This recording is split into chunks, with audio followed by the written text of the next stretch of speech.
శ్రీమాత్రే నమః. భగవద్బంధువులు కూడా నమస్సుమాంజలి. గురుదేవుల పాద పద్మాలకు శిరసాష్ట నమస్కారాలు. ఈరోజు చెప్పే విషయం ఏమిటంటే కనుక, గృహం నందు ప్రశాంతమైన వాతావరణం లేకపోవడము, నెగటివ్ ఎనర్జీ కాకుండా ఏది అనుకూలంగా లేకపోవడము, వివాహం ఆలస్యం కావడము, శని అనుకూలంగా జాతకరీత్యలో గ్రహచార ప్రకారంగా శని అనుకూలంగా లేకపోవడము, పోయే పనులలో ఆటంకాలు జరుగుతూ ఉన్నాయి. ఈ ఒక్క చిన్న పరిహారం ఆచరించారనుకో మీకు ఖచ్చితంగా మంచి రిజల్ట్ వస్తుంది. ఎలా చేయాలి అని కనుక, మొట్టమొదట ఇంటి యజమాని ఏం చేయాలని కనుక ఒక 21 రోజు 41 రోజులు నియమంగా పెట్టుకొని, నియమనిష్టలు ఏం అవసరం లేదు, దేవాలయంకి వెళ్ళి ప్రదక్షిణ ఇస్తే సరిపోతుంది అనమాట. 2 అగరబత్తులు, ఒక రాగి చెంబు నిండా నీళ్లు, అందులో కొద్దిగా పసుపు కుంకుమ వేసుకొని, ఒక చిన్న పేపర్లో కొద్దిగా చక్కెర తీసుకొని దేవాలయానికి వెళ్ళండి.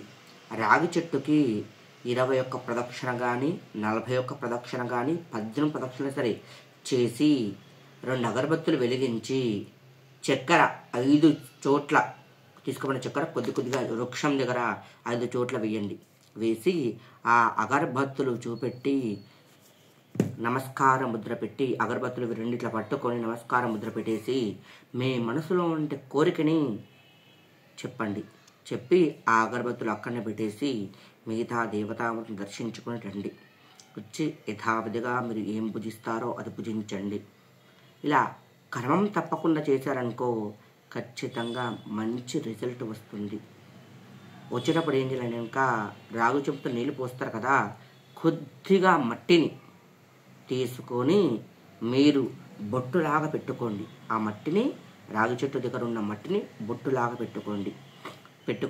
పెట్టుకొని గృహం కొంచెం తీసుకొని వచ్చి కొద్దిగా ఆగ్నేయ మూల, ధనం పెట్టుకునే చోట కొద్దిగా దంపతులు అన్యోన్యం లేకుంటే కనుక బెడ్ కింద కొద్దిగా వేయండి. ఈ విధంగా చేయండి, అన్ని విధాలుగా అనుకూలంగా అవుతుంది.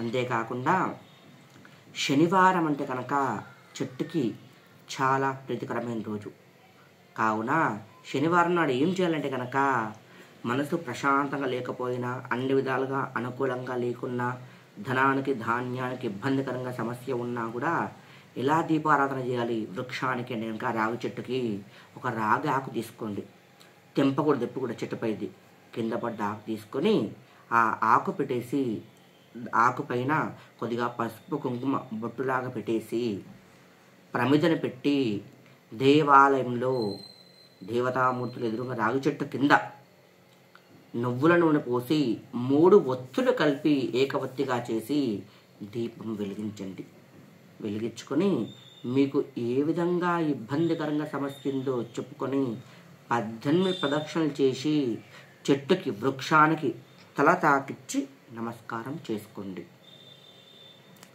ఓకే, దేవాలయం కుదరదు అనుకుంటే కనుక గృహం నందు, ఇప్పుడు పిల్లలు ఎవరైనా గుడికి వెళ్తుంటారు కదా ప్రతి శనివారం పూట, గృహం నందు తీసుకొని వచ్చి ఆ రాగాకు తీసుకొని వచ్చి ఇంటి ధర్మపత్ని అంటే ప్రథమ స్థానంలో ఎవరైతే పెద్దవారు ఉంటారో వారు ఆ రాగి ఆకు పైన మట్టి ప్రమిద పెట్టేసి 3 ఒత్తులు వేసి ఆవు నెయ్యితోని దీపారాధన చెయ్యండి గృహం నందు.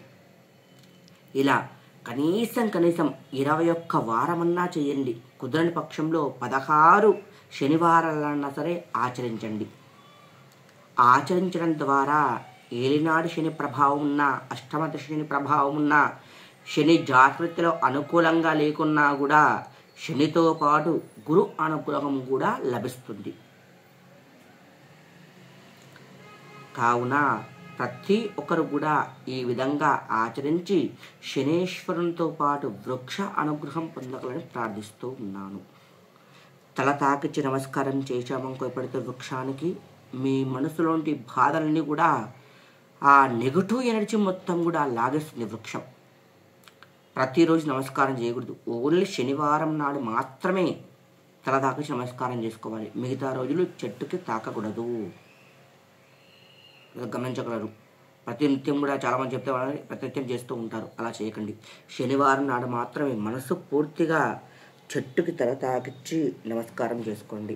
ఈ విధంగా నమస్కారం చేసుకొని మీకు ఉన్న సమస్యని ఆ వృక్షాన్ని చెప్పుకొని వచ్చారనుకో, ఖచ్చితంగా మీకు అన్ని విధాలుగా అనుకూలంగా అవుతుంది.